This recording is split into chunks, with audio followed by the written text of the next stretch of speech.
Hi, I'm Gia Copeland, and I am doing the Needs and Challenges of Disaster video project.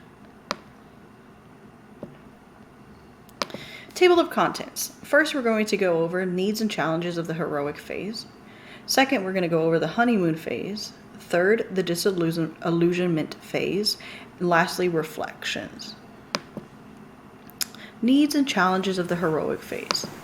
Let's define the heroic phase. The heroic phase is a disaster response period marked by an intense altruism and adrenaline-fueled actions, enabling immediate aid, but often followed by emotional and psychological challenges. Understanding the heroic phase.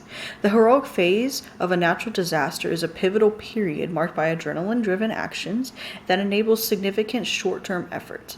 However, this intense phase can also lead to lasting psychological effects, such as trauma or anxiety after the crisis subsides.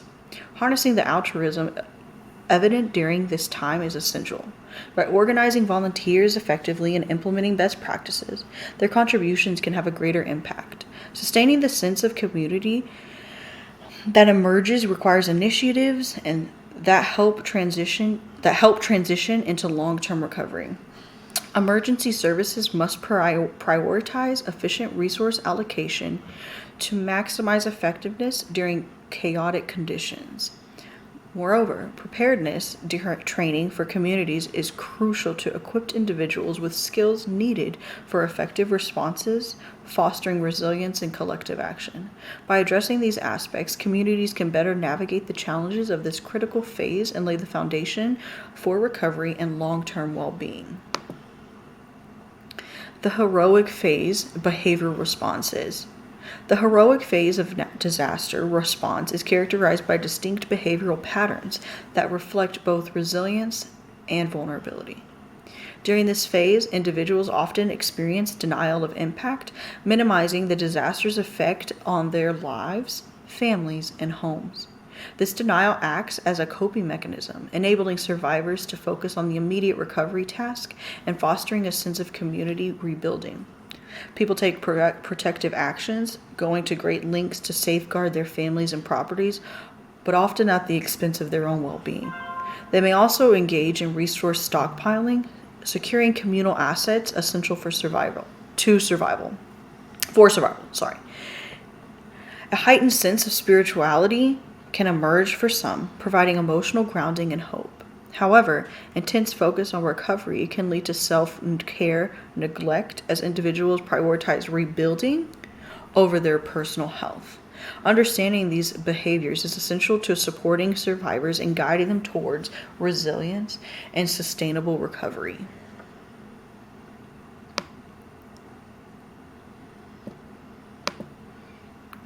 Interventions of the heroic phase. Interventions during the heroic phase focus on addressing immediate safety and basic needs to stabilize those affected by the disaster. Providing essentials such as food, shelter, and medical aid is crucial in this stage.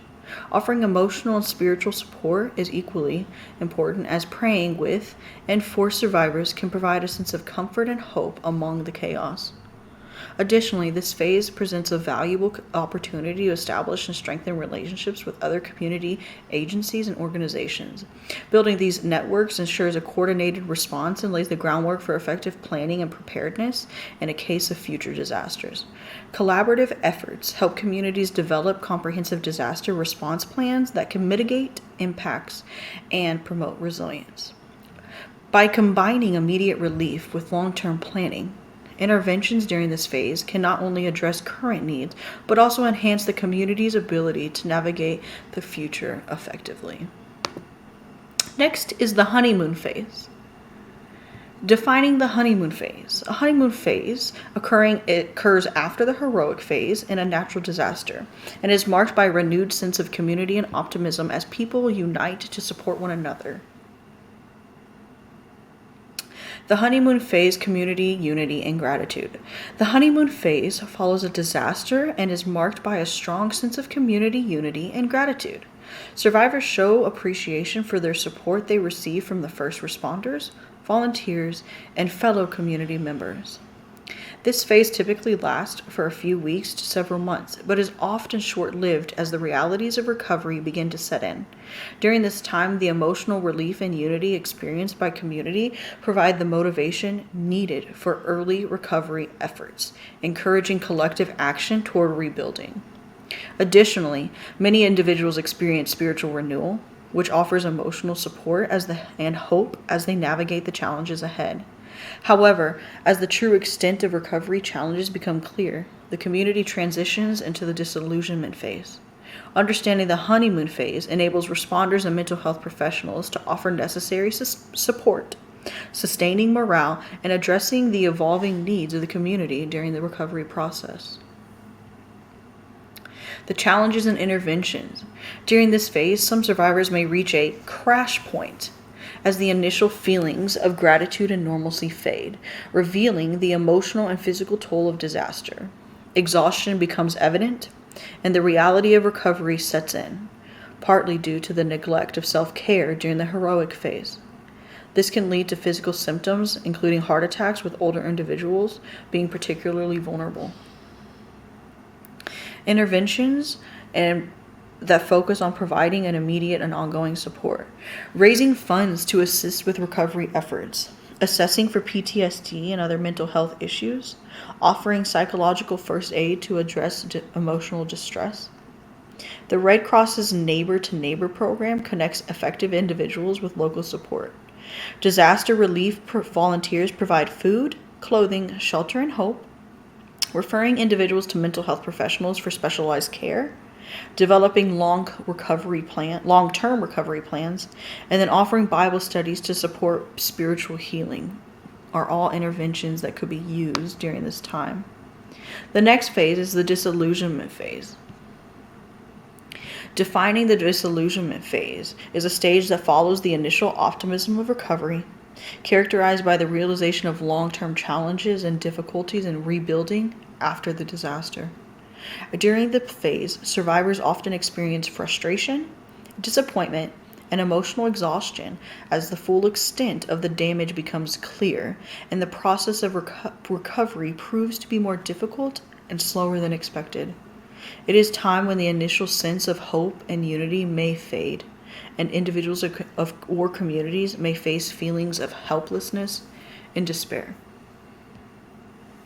Clinical conditions during the disillusionment phase. The disillusionment phase occurs after the honeymoon phase in the wake of a natural disaster, presenting numerous challenges for the survivors.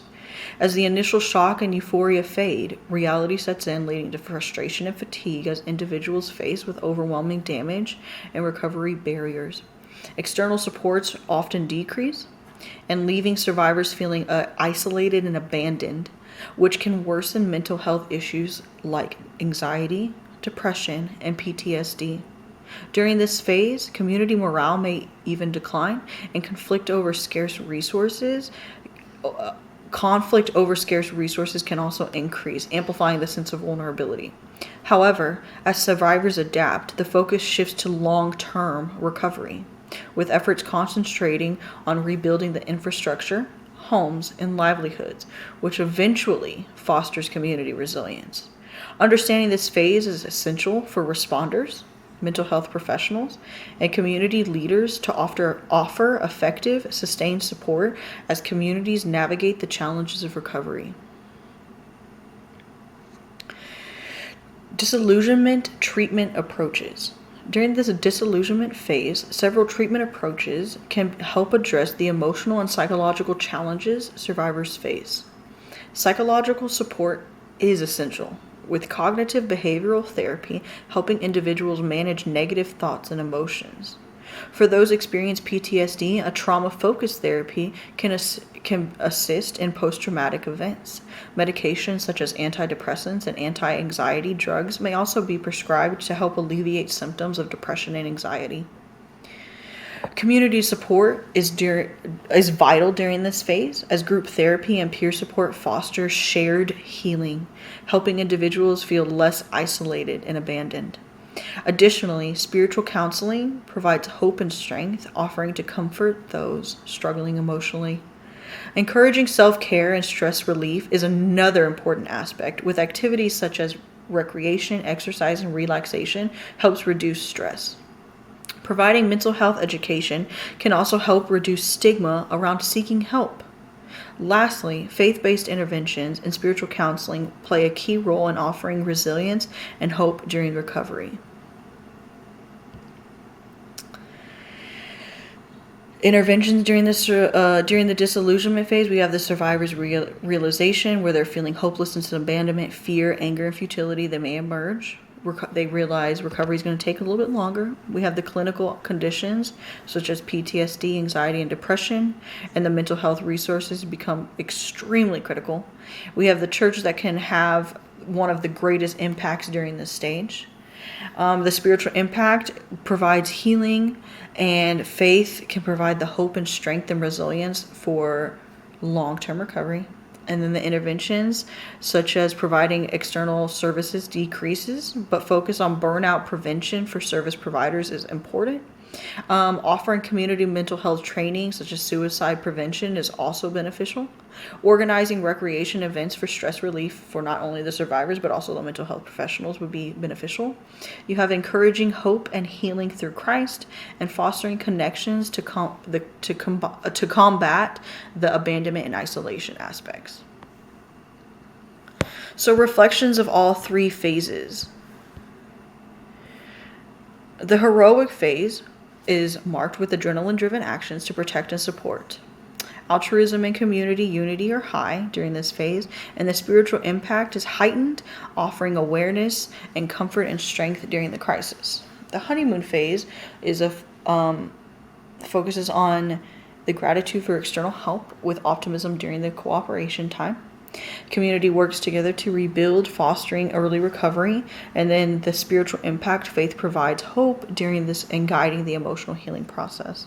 Lastly, you have the disillusionment phase, where survivors may feel frustration, fatigue, and hopelessness, and realizing that the recovery process is going to be harder than expected.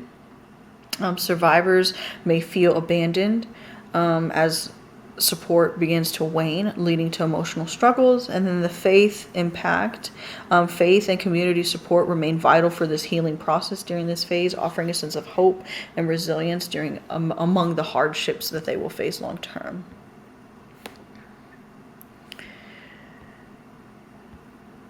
I just wanted to say thank you for watching. I've included the following resource in my response, the HCU online course Development Needs and Challenges Disaster video.